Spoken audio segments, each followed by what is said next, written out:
Bonjour, je m'appelle Philippe Levé, je suis paroissien à Fontenay-sous-Bois dans le Val-de-Marne, en France, et j'ai eu l'occasion de travailler l'Évangile selon saint Marc au Collège des Bernardins à la faculté Notre-Dame du diocèse de Paris.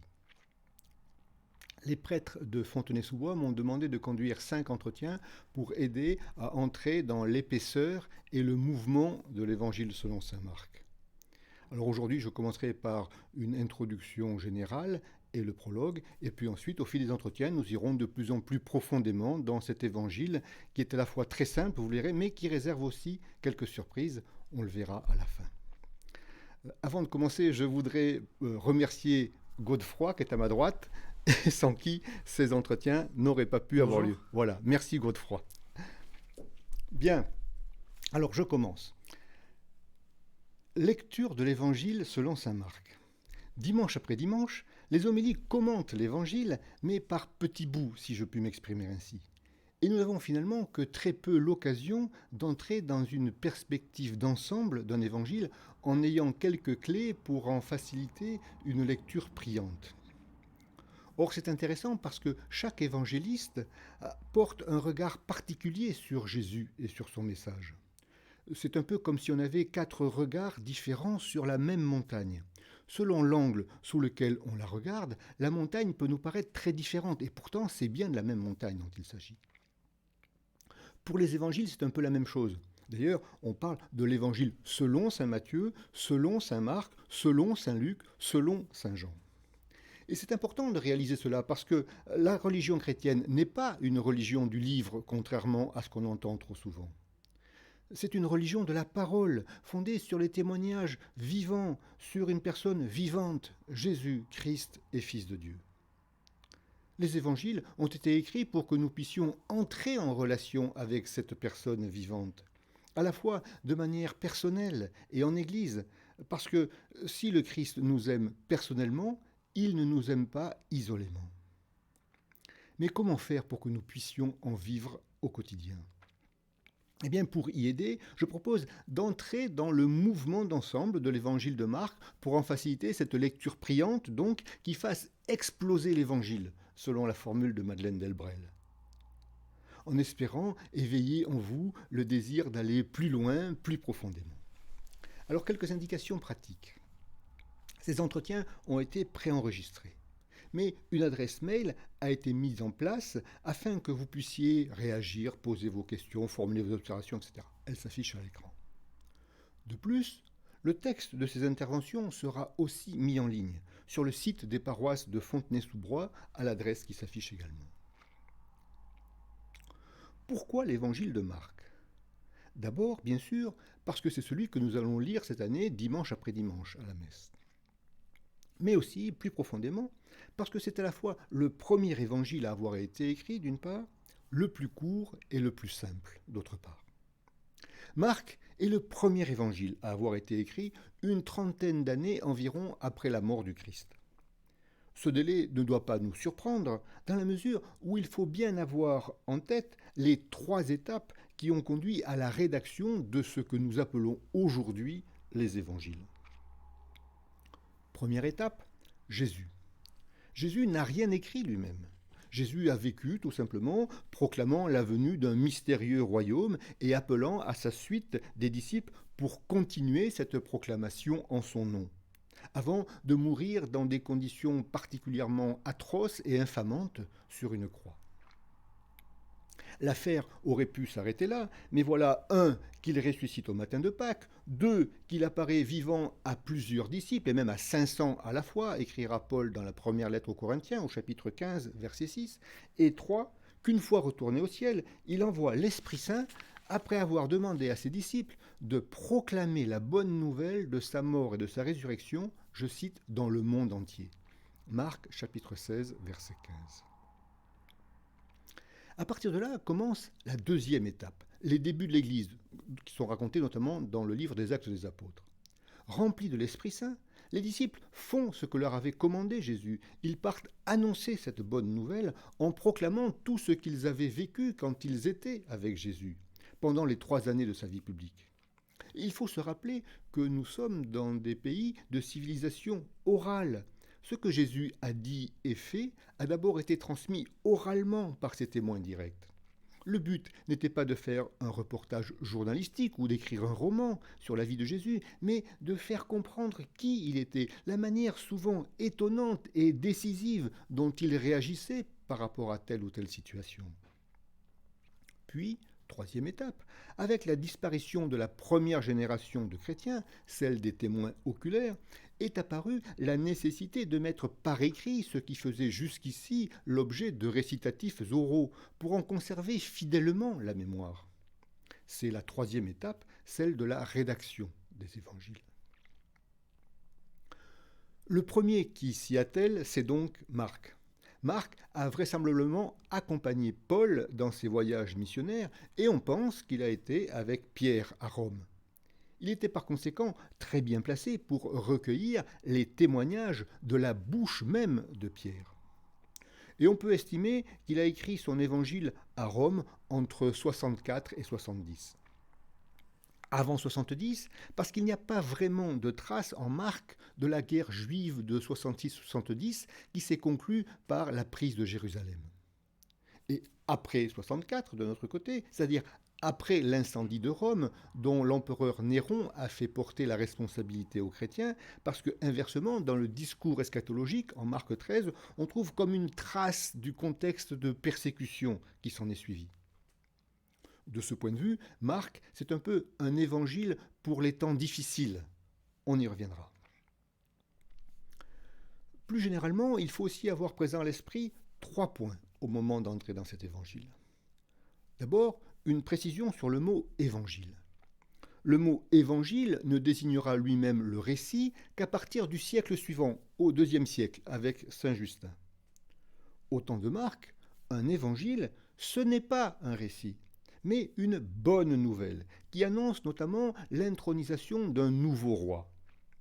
On en trouve un écho en Isaïe 52, 7.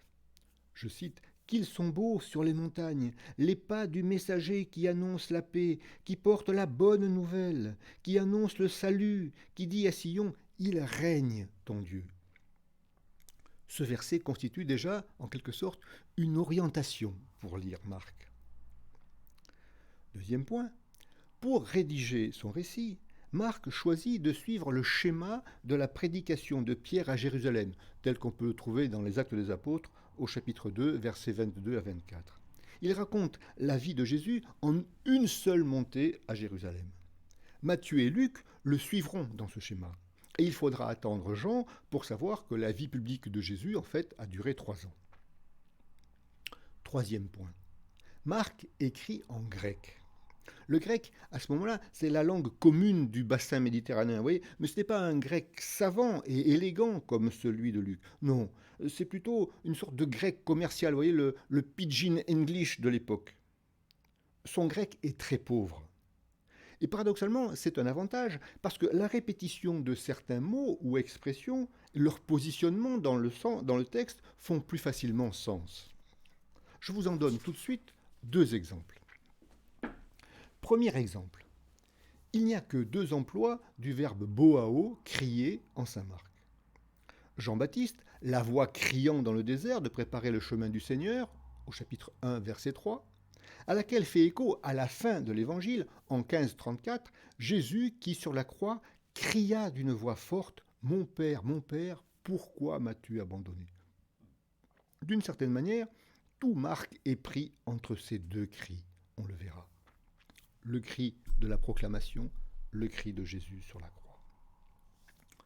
Ou encore, deuxième exemple, aux cieux qui se déchirent lors du baptême de Jésus, en 1-10, fait écho en 1538 à la fin de l'Évangile, le voile du temple à l'entrée du Saint des Saints qui se déchire au moment de la mort de Jésus. Le Saint des Saints, c'est le lieu de la présence divine. Et le voile se déchire de haut en bas, écrit Marc.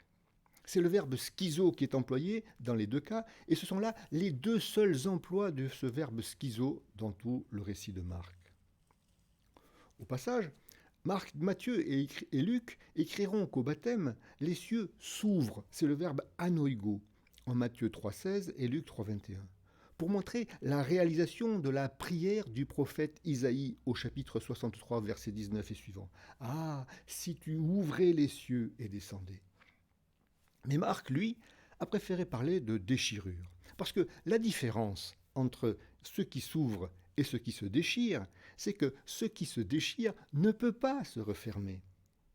Avec la mort du Christ en croix, la présence de Dieu est définitivement donnée.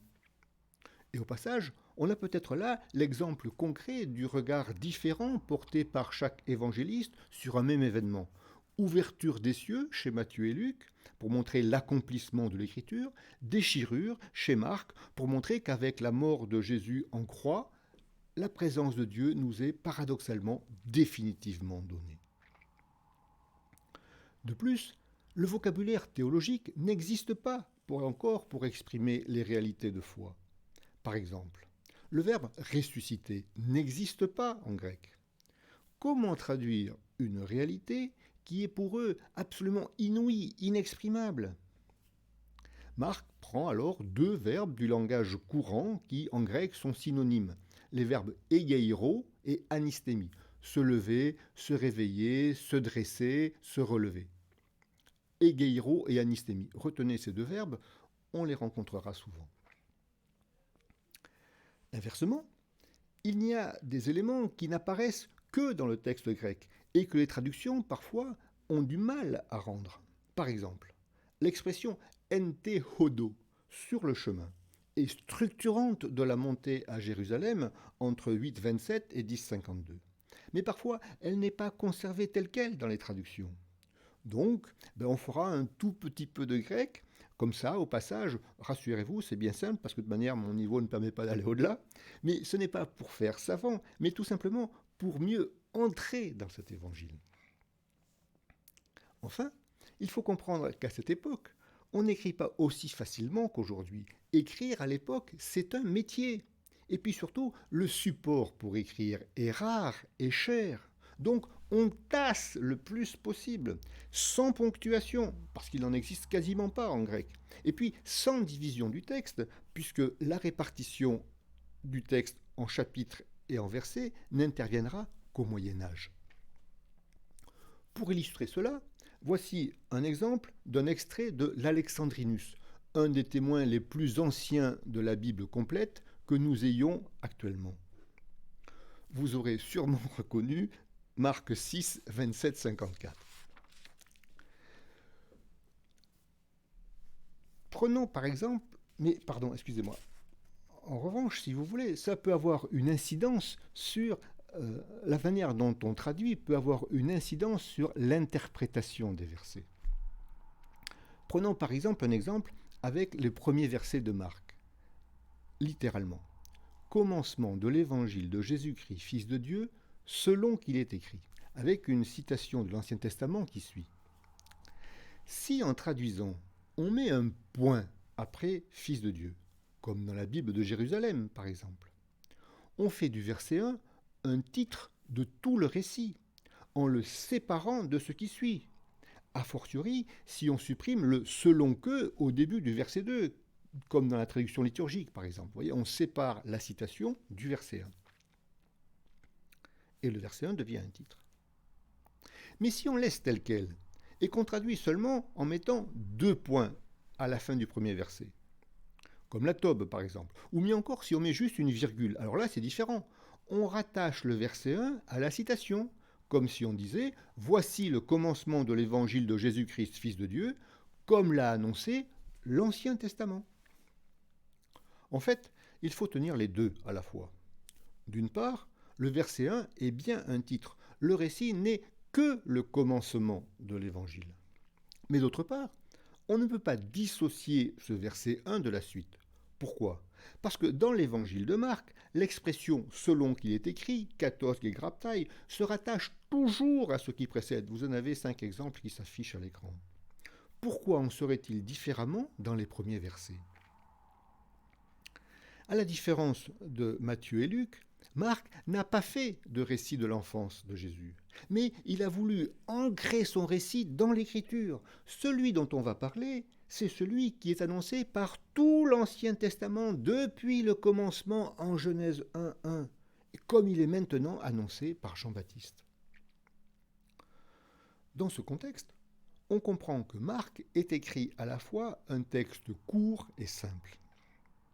Marc, c'est le plus court et le plus simple. C'est environ 660 versets, plus la finale longue, contre pas loin du double en Matthieu et Luc. Au passage, d'ailleurs, ce qui montre, un des indices du moins qui montre que Marc est vraisemblablement le premier évangéliste, c'est qu'il n'a qu'une grosse vingtaine de versets qui lui soient propres. Quasiment tout Marc est repris par Matthieu et Luc, qui ont puisé ailleurs, dans d'autres sources à leur disposition, pour composer leur évangile. Et Marc est non seulement le plus court, mais c'est aussi le plus simple. Chez Marc, pas de grand discours, sauf le discours eschatologique en Marc 13, mais une succession de petits récits colorés, comme s'ils étaient pris sur le vif. Paradoxalement, bien qu'il soit le plus court, Marc prend son temps pour décrire longuement les situations. Prenez par exemple le récit de la femme hémorroïs en Marc 5, 25, 34. Voyez le luxe de commentaires sur l'état de cette femme et sur ses réactions. Manifestement, cette femme était au bout du rouleau. Matthieu, par exemple, abrégera l'épisode de la femme hémorroïs, qui prend 10 versets en Marc 5, n'en prend que 3 chez Matthieu. De même, le démoniaque gérasénien, 20 versets en Marc 5, contre le tiers, 7 en Matthieu 8.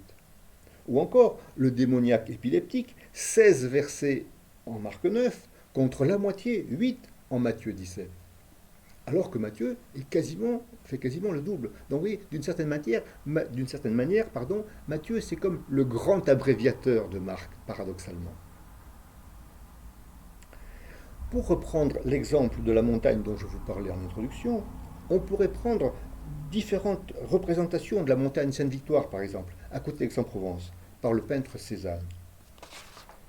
Alors, d'un côté, on a les synoptiques. Les synoptiques, c'est Matthieu, Marc et Luc. On dit les synoptiques parce qu'ils peuvent être mis en synopse en parallèle. Donc, Marc, une photo d'un côté, et puis de l'autre, on a les peintures par Cézanne, Matthieu et Luc. Vous voyez, avec une perspective différente, et puis déjà beaucoup plus de recul. Et de ce point de vue, d'une certaine manière, Matthieu et Luc sont comme les premiers commentateurs, entre guillemets, de Marc, avec chacun une perspective qui leur est propre. Et puis, on a après Jean, dans une toute autre perspective. Mais c'est bien de la même montagne dont il s'agit. C'est donc à travers une succession de petits récits vifs, colorés, avec un vocabulaire très simple, que Marc veut nous faire partager ce qu'il a découvert. Marc a été littéralement saisi par Jésus, Christ et Fils de Dieu. Et c'est cette expérience spirituelle, avec ses implications concrètes dans la vie quotidienne, qu'il veut faire partager à travers son évangile. Et ces entretiens ont pour objectif que nous nous laissions nous aussi saisir par le Christ à travers cet évangile. Une fois encore, pour faire exploser l'évangile dans notre vie quotidienne. Alors, on a déjà commencé, en fait, avec les verbes crier, déchirer, etc. Mais j'espère que ce n'est qu'un début. Alors pour cela, nous allons progresser comme en spirale, ou plutôt comme un siphon. Vous voyez, comme si on faisait des plongées en spéléologie. À chacun de nos passages, ou à chacune de nos descentes dans ce gouffre sans fond qu'est un évangile, parce qu'un évangile c'est un gouffre sans fond, nous essaierons d'aller un peu plus loin, un peu plus profond, en découvrant de nouvelles galeries, mais toujours en nous inscrivant dans cette perspective d'ensemble. Et nous ne ferons qu'effleurer le sujet d'ailleurs. Alors, allons-y. En commençant par faire 2 ou 3 premiers passages, 2 ou 3 descentes pour avoir une vue d'ensemble de la composition du récit et de son mouvement général, avec 1 ou 2 coups de projecteur sur l'une ou l'autre des galeries. Ajustez vos lampes frontales, on est parti.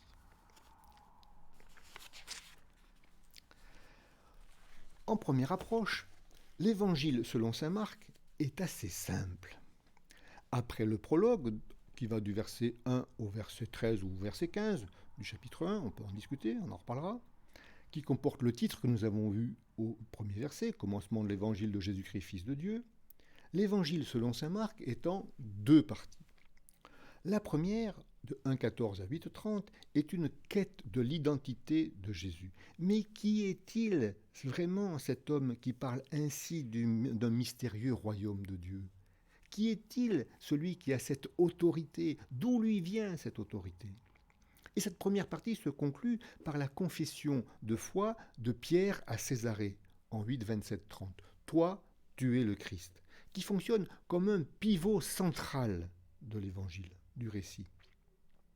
À partir de là commence la seconde partie de 8.31 en 15.47 qui interroge sur ce que signifie suivre Jésus le Christ. Qu'est-ce que ça implique? Et la réponse est simple, aller avec lui jusqu'à la croix. Mais la découverte de cette réponse se fait peu à peu à travers d'abord la montée vers Jérusalem, le chemin Ente Hodo dont je parlais tout à l'heure, en 8, 27, 10, 52, cette montée qui est rythmée par les trois annonces de la Passion-Résurrection. Puis, à partir de Marc 11, par ce qui se passe une fois entré à Jérusalem.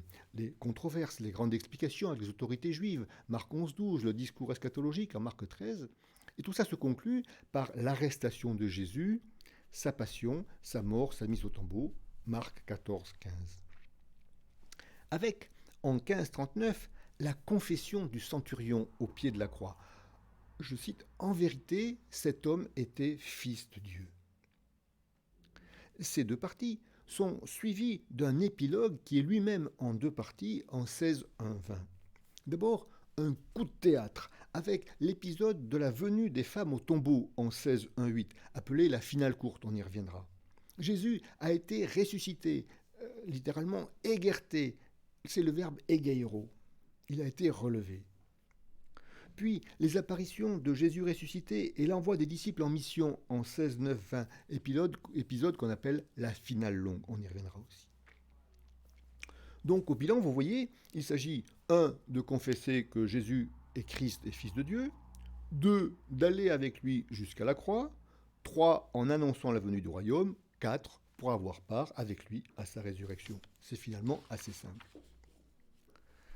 Dit autrement, c'est un peu comme si le premier verset du prologue, commencement de l'évangile de Jésus-Christ, Fils de Dieu, annonçait comme le programme, mais un programme ancré dans l'écriture, comme le montre la citation dans les deux versets suivants.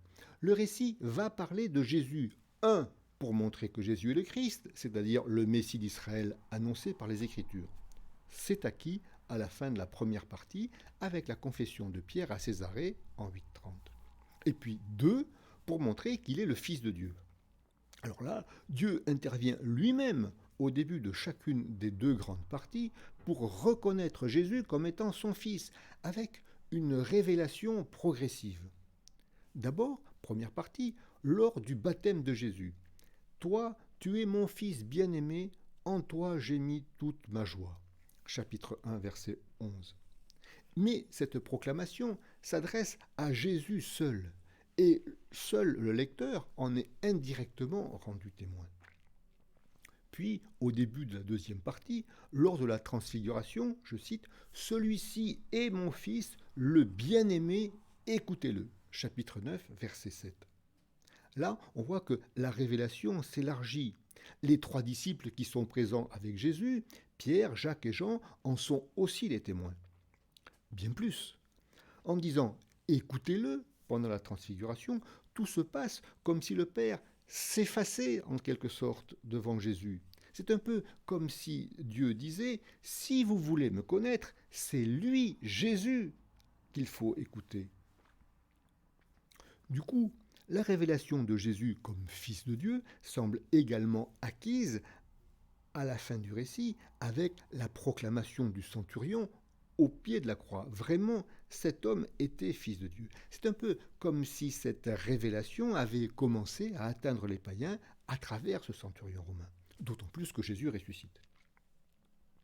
Et Jésus, dans la finale longue, envoie les disciples en mission dans le monde entier, chapitre 16, verset 15, et puis 2, retourne auprès de son Père, chapitre 16, verset 19. Donc vous voyez, tout ça paraît assez simple finalement. Et j'espère bien vous montrer au cours de ces entretiens que, effectivement, c'est simple, c'est très vrai d'une part, mais d'autre part, qu'il est possible aussi d'aller un peu plus loin. On le verra à la fin. Commençons tout de suite, donc maintenant, avec une deuxième plongée dans une des galeries du prologue, le mot évangile. Marc écrit « Commencement de l'évangile de Jésus-Christ, Fils de Dieu ». Une fois acquis le fait qu'à l'époque, le mot évangile ne désigne pas encore l'ensemble du récit, mais seulement une bonne nouvelle, c'est euangelion en grec, c'est-à-dire le mot angelion, nouvelle, message, dont on trouve une trace dans le mot ange en français. Donc le mot euangelion, le mot angelion avec le préfixe e, qui indique ce qui est bon en grec. Donc euangelion, une bonne nouvelle. Et donc, mais pas le récit lui-même. Comment, dès lors, interpréter cette expression « l'évangile de Jésus » ? En fait, il y a trois possibilités qui sont cumulatives. L'évangile de Jésus, c'est à la fois l'évangile qui concerne Jésus, celui dont Jésus est le personnage principal. Mais deuxième possibilité, l'évangile, c'est aussi l'évangile, la bonne nouvelle qui est proclamée par Jésus. C'est Jésus qui annonce l'évangile. Il y a encore une troisième possibilité. L'évangile, c'est la bonne nouvelle qui est constituée par Jésus lui-même. Comme si on disait par exemple, j'ai reçu la bonne nouvelle de votre réussite à un examen. La bonne nouvelle, c'est la réussite à l'examen. Eh bien là, c'est pareil, l'évangile, c'est lui, Jésus. Au moment d'entrer dans ce récit, il est très important d'avoir repéré ces trois possibilités cumulatives, notamment la troisième, l'évangile, c'est lui, Jésus. Du coup, entrer dans le royaume de Dieu, ou le règne de Dieu, en grec, c'est le même mot, royaume ou règne, c'est basileia. Donc on dit royaume ou on dit règne, indifféremment, basileia. Donc, entrer dans le royaume de Dieu ou le règne de Dieu, eh bien, dans le basileia, c'est l'accueillir, lui, Jésus. C'est croire en lui, se mettre à sa suite, parce qu'il est le Fils en qui Dieu s'est complu, chapitre 1, verset 11, et qu'il s'agit d'écouter, chapitre 9, verset 7. Bref, parce qu'il est le Fils de Dieu. Autrement dit encore, proclamer la venue du royaume, c'est proclamer sa venue à lui, Jésus, dans une triple perspective complémentaire qui, je l'espère, apparaîtra progressivement au fil du récit et de nos entretiens. Premièrement, sa venue déjà là, dans la chair, venu de Nazareth en Galilée, comme dit le chapitre 1, verset 9, là où il a grandi. Deuxième venue, sa venue en nous, qui nous est offerte au quotidien. On peut penser à l'Eucharistie, à la parole, au prochain, etc. Et troisième venue, son retour dans la gloire à la fin des temps. Marc en parle au chapitre 13, notamment versets 26-27. Dit autrement encore, proclamer l'évangile, c'est annoncer cette triple venue pour manifester l'instauration du royaume de Dieu, c'est-à-dire finalement son propre règne à lui, Jésus, parce qu'il est, selon l'expression d'Origène, auto-basileia, au IIIe siècle Origène. Renouvelons la conscience, écrivait Benoît XVI, combien familière chez les pères de l'Église, que l'annonce de la parole a comme contenu le règne de Dieu, qui est la personne même de Jésus, l'auto-basileia, comme le rappelle bien Origène. C'était dans l'exhortation post-synodale Verbum Domini en septembre 2010. C'est lui, l'Évangile.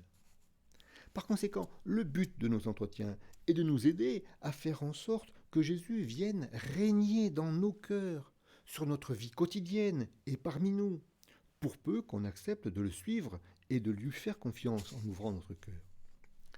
Avouez qu'aborder la lecture de l'Évangile dans cette perspective, ça ouvre quand même bien les horizons.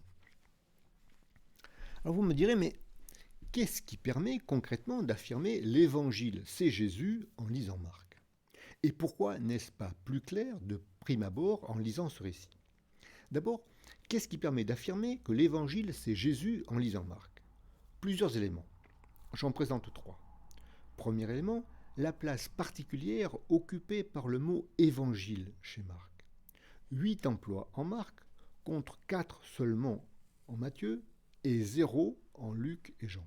Luc emploie le verbe évangéliser, mais il n'emploie pas le mot évangile.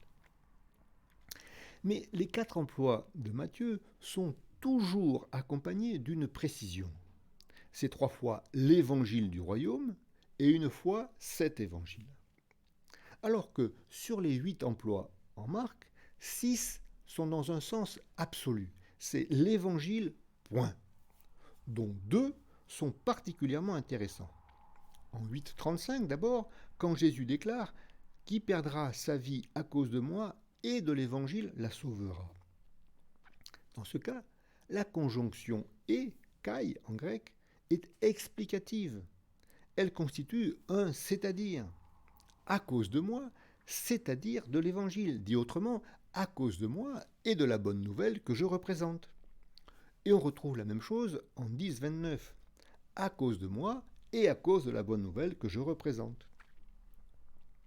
On peut alors mettre les 2 derniers emplois du mot évangile en parallèle. Ils sont tous les 2 au début du récit. D'un côté, l'évangile de Jésus-Christ, Fils de Dieu, au chapitre 1, verset 1, premier verset, on l'a vu. De l'autre, l'évangile de Dieu, au verset 14. Quand on fait le rapprochement, on a tendance à dire que l'évangile de Jésus, c'est l'évangile de Dieu, c'est-à-dire la bonne nouvelle du règne de Dieu qui s'approche en Jésus. D'autant plus, deuxième élément, que le rapprochement de 9.1 et de 13.26 conduit à identifier la venue du royaume avec celle de Jésus dans la gloire de sa résurrection. En 9.1, le royaume de Dieu venu en puissance, et en 13.26, le Fils de l'homme venant dans des nuées avec puissance. Quand on met les deux en parallèle, on en conclut que le royaume de Dieu qui vient avec puissance, c'est le Fils de l'homme. On est là sur la troisième venue, celle dans la gloire. D'autant plus encore, troisième élément, qu'on peut lire en Marc 4,11 « À vous, le mystère du royaume des cieux a été donné ». Alors que dans les versets parallèles, en Matthieu 13 et en Luc 8, on lit « À vous, il a été donné de connaître le mystère du royaume des cieux » ou de Dieu. En Marc 4,11, ce qui est donné, ce n'est pas seulement une connaissance, mais c'est le mystère lui-même. Or, qu'est-ce qui est donné aux disciples si ce n'est la présence mystérieuse du Christ, sa personne même? Pour les disciples au temps de Jésus, on est là sur sa première venue, dans la chair, à Nazareth. Mais pour nous, qu'est-ce qui nous est donné à nous aujourd'hui, si ce n'est cette présence mystérieuse du Christ dans les sacrements, dans l'Eucharistie, dans la prière, dans le prochain, dans sa parole, etc. On est là sur sa seconde venue au quotidien, dans nos vies. Donc vous voyez, rien qu'en approfondissant le sens du mot évangile, on a là une clé fondamentale pour entrer dans le récit de Marc. Mais alors, pourquoi n'est-ce pas plus clair en lisant le récit de Marc en première approche? La raison est simple. Dans son récit, Marc veut à la fois 1. Affirmer ce qui vient d'être dit. Jésus, Christ et Fils de Dieu, c'est lui la bonne nouvelle qu'il s'agit d'accueillir, l'auto-basileia. Mais 2, tout en montrant d'autre part que cela n'était pas complètement compréhensible par les disciples quand ils étaient avec Jésus. Ils ne pouvaient pas comprendre. Et cette incompréhension sera soulignée tout au long du récit. En Marc, les disciples ne comprennent pas au début, ils ne comprennent rien à la fin et ils ne comprennent rien au milieu et ils abandonnent Jésus à la fin. Ils ne pourront comprendre en fait qu'après la résurrection du Christ, quand l'Esprit aura été envoyé pour ouvrir les cœurs, en relisant ensemble tout ce qu'ils ont vécu avec Jésus. Et encore, une chose est de savoir formellement que Jésus est Christ et Fils de Dieu. Une autre en est d'ouvrir concrètement son cœur pour que Jésus vienne y régner et régner parmi nous. Marc, en fait, veut faire comprendre à ses lecteurs à la fois, d'un côté, la réalité de la venue du royaume en Jésus. En Jésus, le règne de Dieu est déjà là. Et c'est une réalité dans laquelle je peux d'ores et déjà entrer, moi aussi, puisqu'en tant que lecteur, je me situe après la résurrection du Christ et le don de l'Esprit. Mais d'un autre côté, il veut aussi faire comprendre que cette réalité, d'une part, n'était pas pleinement compréhensible par les disciples lorsqu'ils suivaient Jésus. Ils ne comprenaient pas, non pas parce qu'ils étaient bêtes, mais parce qu'ils ne pouvaient pas comprendre.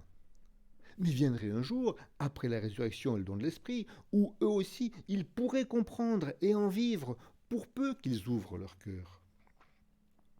D'autre part, d'un autre côté, que cette réalité reste en tout état de cause à accueillir par chaque lecteur de l'Évangile et à réaliser parmi nous. En ce sens, le royaume de Dieu n'est pas encore là, il ne sera pleinement réalisé qu'à la fin des temps. Mais nous allons y revenir. Bien, poursuivons maintenant par le prologue. Une fois passé le premier verset, le verset programme dont j'ai parlé, le mouvement du prologue, du chapitre du verset 1 au verset 15, disons comme ça, est assez simple. Le premier verset est ancré dans l'écriture, nous l'avons dit, c'est la citation des versets 2 et 3. Et l'écriture annonce Jean-Baptiste, qui annonce Jésus, qui arrive et qui commence son ministère. Je vais insister un peu sur ce prologue car Marc y met en place des éléments qui sont très importants pour la suite de son récit.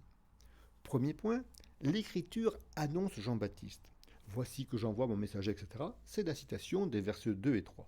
Elle est placée dans la bouche du prophète Isaïe. Pour l'instant, prenons-la telle qu'elle et poursuivons. Deuxième point, Jean-Baptiste annonce la venue de Jésus. Ce sont les versets 4 à 8. En grec, au verset 4, arriva Jean le baptisant, proclamant un baptême de repentir. Vous voyez, il y a une mise en exergue du mot arriva, egeneto, au début du verset. Et Jean-Baptiste est décrit comme un prophète par son habit de peau, ce qui renvoie à une prophétie de Zacharie, chapitre 13, verset 4, qui décrit l'habit des prophètes, et comme un ascète par sa nourriture de miel, et de miel sauvage et de sauterelles. Et Jean-Baptiste annonce la venue de Jésus avec un effet de théâtralisation. Vous voyez, viens derrière moi, celui qui est plus fort que moi. Vous voyez, on se croirait un peu comme au théâtre, vous voyez, avec un effet d'annonce. Un 7. Et de fait, troisième point, Jésus arrive au verset 9 avec la même mise en exergue du verbe arriva. Arriva. C'est donc une mise en parallèle avec l'arrivée de Jean, qui n'apparaît bien que dans le texte grec, avec cette mise en exergue, en parallèle des deux verbes arriva, arriva. Mais il y a aussi une mise en contraste, parce qu'au lieu d'être arriva Jean-Baptiste, c'est arriva en ces jours-là que vint Jésus de Nazareth de la Galilée, et il fut baptisé par Jean. Vous voyez, cette mise en contraste est d'abord par rapport au baptême, à plusieurs niveaux. Premier point, Jean baptise, alors que Jésus, lui, est baptisé et qu'il vient derrière. Dans la Bible, quand on vient derrière, c'est qu'on se met dans la position du disciple, de celui qui suit. Pourtant, paradoxalement, Jean dit que celui qui est baptisé est le plus fort, ho iskuroteros, mais sans autre précision. Deuxième point, Jean baptise alors que Jésus ne baptise pas. Mais Jean annonce que Jésus, lui, baptisera dans l'Esprit. Qu'est-ce que ça veut dire? Pour l'instant, on ne sait pas. Enfin, Jean baptise en vue de la conversion des péchés, alors que Jésus, lui, annonce dans sa proclamation initiale que le moment est venu de se convertir. Ces éléments font déjà ressortir la prééminence accordée à Jésus, avec cet effet d'annonce pour mettre en valeur son arrivée. Mais il y a un deuxième contraste. Comme je l'ai dit, alors que Jean arrive sans autre indication, Jésus, lui, arrive littéralement en ces jours-là. Pourquoi cette précision? Pour comprendre l'importance de cette précision, il faut avoir présent à l'esprit une expression biblique, le jour du Seigneur. Le jour du Seigneur, dans la Bible, c'est une expression stéréotypée pour désigner le triomphe de Dieu sur ses ennemis. C'est le jour de la vengeance, de la colère de Dieu, une partie du moins. Mais c'est une vengeance paradoxale, car ce jour est un jour de salut, comme le montrent les prophètes Isaïe et Jérémie, par exemple. Lisons par exemple Isaïe au chapitre 35, versets 4 à 6. Dites au cœur défaillant, soyez forts, ne craignez pas, voici votre Dieu. C'est la vengeance qui vient, la rétribution divine. C'est lui qui vient vous sauver. Alors se dessilleront les yeux des aveugles, les oreilles des sourds s'ouvriront. Alors le boiteux bondira comme un cerf et la langue du muet criera de joie. Et par conséquent, il ne faudra pas être surpris quand Jésus ouvrira les yeux des aveugles, fera parler les sourds et les muets, et puis guérira le paralytique. Ou encore, en Jérémie 30 au verset 7-9. Ce jour-là, oracle du Seigneur, je briserai le joug qui pèse sur ta nuque, je romprai tes chaînes. Israël et Juda serviront le Seigneur leur Dieu et David leur roi que je vais leur susciter. Au temps où écrit Jérémie, David il est mort depuis plus de 3 siècles. Voilà. Car je suis avec toi pour te sauver. Par conséquent, là encore, il ne faudra pas être surpris quand Jésus brisera les chaînes, entre guillemets, du démoniaque gérasénien, en Marc 5, ou encore au début de Marc 11, quand il entrera à Jérusalem, avec la foule qui crie, je cite, « Béni soit le royaume qui vient de notre Père David ». On peut lire également, dans cette perspective, la fin du livre de Malachie. Malachie, c'est le dernier prophète de l'Ancien Testament. C'est un petit livre, il ne fait que 3 chapitres, donc c'est vite fait.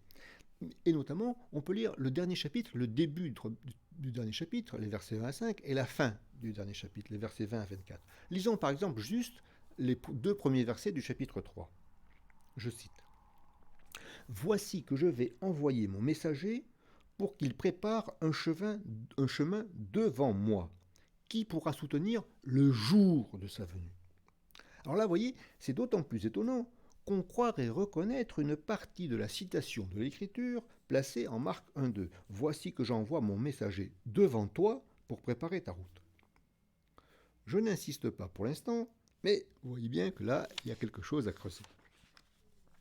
Ou encore, prenons la fin donc de Malachie 3, le verset 23. « Voici que je vais vous envoyer Élie le prophète avant que ne vienne le jour du Seigneur, grand et redoutable. » Eh bien, là encore, il ne faudra pas s'étonner quand Jésus déclarera, en 9,13, « Élie est déjà venu, et ils l'ont traité à leur guise », en référence précisément au martyre de Jean-Baptiste raconté en Marc 6. En Marc, Jean-Baptiste est comme Élie qui annonce la venue du jour du Seigneur.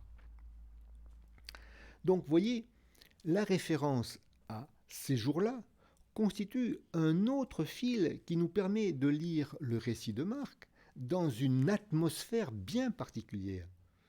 Le lecteur, qui connaît un peu l'Écriture, est placé d'emblée dans une perspective eschatologique, celle des derniers temps, qui est la même que celle du début de la lettre aux Hébreux. En ces jours qui sont les derniers, etc.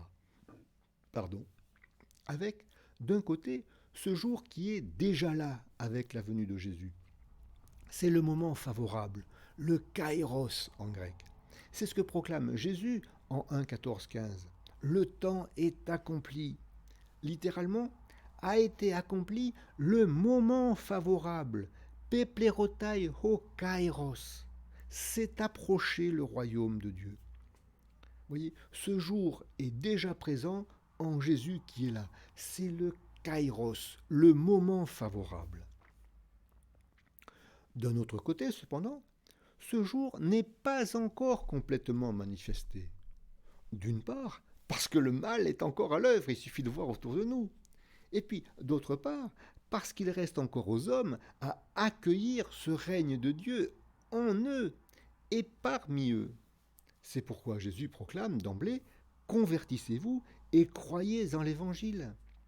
Vous voyez, il s'agit de faire advenir le règne en chacun de nous et parmi nous, une fois encore.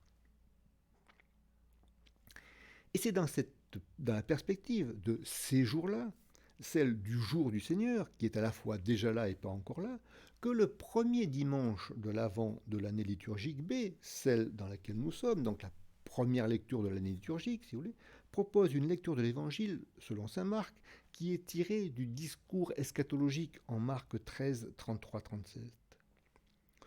Tout nous a été donné, c'est déjà là, mais il s'agit de veiller pour le retour du Maître, pour le jour où tout sera définitivement accompli. Veiller. On retrouve ce verbe veiller, Grégoréo, à 3 reprises en 4 versets en Marc 13, 34, 37. Et on le retrouve à nouveau à 3 reprises avant l'arrestation de Jésus à Gethsémani en Marc 14, 34, 38, en 5 versets. Et il n'y a que là qu'on trouve le verbe veiller en Marc. Ce n'est certainement pas un hasard. Puis, au verset 9 à 11, Jésus est baptisé par Jean. Par son baptême dans les eaux du Jourdain, Jésus est plongé dans la mort, les eaux dont il ressurgit. Parce que les Hébreux ne sont pas un peuple de marins, donc pour eux, l'eau, la mer, c'est le royaume de la mort, le royaume des forces du mal. Donc Jésus est plongé dans les eaux, royaume de la mort, dont il ressurgit. Et de ce point de vue, son baptême préfigure l'entrée dans une nouvelle terre promise. Jésus se met dans la file des pécheurs pour refaire le chemin de l'entrée en terre promise, comme au temps de Josué repassant le Jourdain à pied sec, c'est le livre de Josué chapitre 3, et auparavant bien sûr comme Moïse passant la mer Rouge à pied sec au temps de l'Exode, en Exode 14. Et juste après avoir baptisé, comme on l'a vu brièvement, Jésus fait l'objet d'une manifestation divine. Littéralement, tu es mon fils bien-aimé, en toi je trouve ma joie. En soi eudokesa. Vous voyez le préfixe e, le préfixe de la joie. Cette théophanie renvoie à l'intronisation royale du psaume 2, versets 7 à 9. Tu es mon fils. Au temps de Jésus, ce psaume 2 était interprété comme une investiture du Messie par Dieu. Ainsi, on l'a vu, tout se passe comme si Dieu lui-même authentifiait en quelque sorte à l'attention du lecteur les titres de Christ et Fils de Dieu donnés par Marc à Jésus au premier verset du chapitre 1. Toutefois, la mention « En toi je trouve ma joie » en soi eudokesa teinte ce messianisme de la coloration du serviteur souffrant annoncé par le prophète Isaïe au début du chapitre 42. On y reviendra le moment venu. D'autant plus que la mention « mon fils bien-aimé » renvoie, elle, au sacrifice d'Isaac en Genèse 22. Prends ton fils, ton bien-aimé, ton yonsu, ton agapeton, et tu l'offriras en sacrifice sur une montagne que je t'indiquerai. Genèse 22, verset 1-2. Or, dans l'Ancien Testament, Isaac est le seul à être appelé bien-aimé par Dieu. Ainsi, cette théophanie annonce déjà d'une manière voilée la passion, et l'Esprit vient sur Jésus et sur les eaux du baptême comme il planait sur les eaux en Genèse 1-2, et il vient sous forme d'une colombe comme la colombe de Noé annonçant la fin du déluge en Genèse 8-11. Sa mission sera donc une nouvelle création, je vais y revenir. Puis il se passe quelque chose de surprenant au verset 11. Et aussitôt, l'Esprit le pousse au désert. Verset 11-13. Littéralement, le chasse. Le verbe employé par Marc est très fort. C'est le verbe ekbalo que Marc utilisera pour parler de Jésus chassant les esprits impurs ou chassant les marchands du temple au chapitre 11. Pourquoi Jésus est-il ainsi chassé au désert par l'Esprit ? Pour le comprendre, il faut faire attention à l'insistance sur le désert dans le prologue. D'abord, dans la citation de l'Écriture, en 1.3, une voix crie dans le désert. Puis au verset suivant, en 1.4, Marc écrit que Jean était dans le désert pour baptiser. Et surtout, avec cette insistance à 2 reprises, ici dans les versets 12-13, je cite, « Et aussitôt l'Esprit le pousse au désert, Et il était dans le désert durant 40 jours tenté par Satan, et il était avec les bêtes sauvages et les anges le servaient. Il faut avoir présent à l'esprit que dans l'Ancien Testament, le désert, c'est à la fois, d'une part, le lieu de l'intimité possible avec Dieu. Ainsi, quand Dieu s'adresse au prophète Osée, par exemple, en comparant son peuple à une épouse infidèle, c'est un faible mot, il lui dit ensuite, je cite, « Je vais la séduire, cette épouse infidèle, c'est-à-dire le peuple. Je vais la séduire, je la conduirai au désert, et là je parlerai à son cœur. » Osée chapitre 2, verset 16. Donc, le désert, dans la Bible, c'est le lieu où Dieu parle cœur à cœur. Mais d'un autre côté, le désert, c'est aussi le lieu de l'épreuve. Il suffit de penser aux épreuves auxquelles sont soumis les Hébreux dès leur sortie d'Égypte, Exode 15, 18.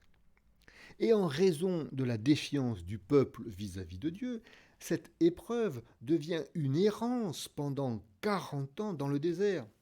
Voir le livre des Nombres au chapitre 14, versets 30-35. Il s'agit pour le peuple de faire cette expérience concrète de ne pouvoir s'appuyer que sur Dieu seul et non pas sur ses propres forces. Dans cette perspective, si la présence de Jésus signifie ce déjà là du jour du Seigneur, c'est-à-dire la victoire de Dieu sur les forces du mal, il convient que Jésus le manifeste en étant lui-même soumis à l'épreuve dans le désert pour y vaincre le mal, pour manifester concrètement que la victoire de Dieu sur le mal est déjà à l'œuvre. Et c'est pourquoi l'Esprit chasse Jésus au désert. Et c'est pourquoi aussi, en Marc, paradoxalement, le véritable protagoniste de cet épisode, paradoxalement, ce n'est pas Satan, mais c'est l'Esprit. Ainsi, à travers les 4 mentions du désert, se mettent en place dans le prologue 2 axes d'interprétation qu'il faudra garder présents à l'esprit comme en filigrane dans tout le récit de Marc. Premier axe d'interprétation, celui de la venue de Jésus pour conduire son peuple dans un nouvel exode, après avoir conclu une nouvelle alliance. C'est ce que rappelle la mention des 40 jours, qui renvoie aux 40 ans dans le désert. Et comme on le verra, si le premier exode avait juste pour but l'installation du peuple élu en terre promise, ce nouvel exode, lui, a pour objet l'installation complète et définitive du règne de Dieu. Deuxième axe d'interprétation, celui d'un accomplissement, d'un nouveau départ, comme une nouvelle création. La mention de Jésus qui, je cite, était avec les bêtes sauvages, renvoie d'abord à la réalisation des promesses messianiques en Isaïe chapitre 11, versets 1 à 10. Isaïe annonce le temps où viendra un Messie sur qui reposera l'Esprit Saint, l'Esprit du Seigneur, pardon. Alors, écrit Isaïe, je cite, « Le loup habitera avec l'agneau, la panthère se couchera avec le chevreau, etc. Il n'y aura plus de mal ni de corruption ce jour-là. » Et au-delà, d'autre part, cette mention de Jésus qui est avec les bêtes sauvages annonce une nouvelle harmonie entre l'homme et la création. Jésus apparaît comme le nouvel Adam qui restaure la création jadis blessée par le péché. La nouvelle alliance qu'il vient conclure réalise l'alliance promise à Noé. Je cite, « Voici que moi, j'établis mon alliance avec vous, avec tous vos descendants, et avec tous les êtres vivants qui sont avec vous. » C'est donc un renouvellement fondamental et définitif de l'alliance qui est annoncé, comme un nouveau départ, une nouvelle création. On retrouve là la perspective annoncée au chapitre 1, verset 1, commencement. La première rencontre d'Adam avec Satan s'était soldée par un échec de l'homme en Genèse 3. Ce nouveau départ passe donc par la victoire sur Satan. C'est pourquoi Marc mentionne les tentations, mais il ne s'y arrête pas, contrairement aux autres synoptiques. Comme nous l'avons vu, il préfère insister sur la nécessité d'aller au désert. En Marc, contrairement aux synoptiques, en Matthieu et Luc, Jésus ne discute pas avec Satan. D'ailleurs, il ne discutera jamais avec Satan. Il le chassera, ou il lui imposera de demander son nom. On y reviendra. Deuxième point, la première rencontre entre l'homme et Satan avait eu lieu dans un jardin. Par opposition, la nouvelle rencontre se fera dans le désert pour se convertir et retrouver le chemin menant vers la nouvelle terre promise. Ainsi, en approfondissant la signification biblique du désert, on comprend pourquoi ce passage au désert de Jésus est comme le prélude de la proclamation de sa mission, le lieu de l'intimité, le lieu de l'épreuve. Enfin, en 1,14, c'est le quatrième temps du prologue, donc la fin qui fait la charnière avec la première partie, Jésus commence son ministère en Galilée. Après que Jean eut été livré, vint Jésus en Galilée, proclamant l'évangile de Dieu et disant « Le temps est accompli, peplerotai o kairos, et le royaume de Dieu est tout proche. Repentez-vous et croyez à l'évangile. » Avec ces deux emplois du mot évangile, comme nous l'avons vu, d'abord l'un dans un sens relatif, l'évangile de Dieu, qui renvoie à l'évangile de Jésus-Christ, Fils de Dieu, au verset 1 le prologue est ainsi encadré par les deux mentions du mot évangile. On appelle ce procédé d'encadrement en exégèse une inclusion. Et cet encadrement, cette inclusion permet, comme on l'a vu, de faire le rapprochement entre les deux expressions. L'évangile de Jésus-Christ, c'est l'évangile de Dieu et réciproquement. Et puis un second emploi dans un sens absolu. Il s'agit de croire à l'évangile, c'est-à-dire en la bonne nouvelle de Jésus-Christ, Fils de Dieu. On reboucle sur les trois interprétations, notamment la troisième, la bonne nouvelle de Dieu, c'est lui Jésus. Telle est sa mission. Instaurer de manière définitive la victoire de Dieu sur les forces du mal, en proposant de venir régner sur les cœurs de tous ceux qui acceptent de se mettre à sa suite, de régner parmi eux et en eux. Et c'est pourquoi la première chose que fait Jésus, après cette proclamation initiale, c'est d'appeler des hommes à le suivre, verset 16 à verset 20 du chapitre 1.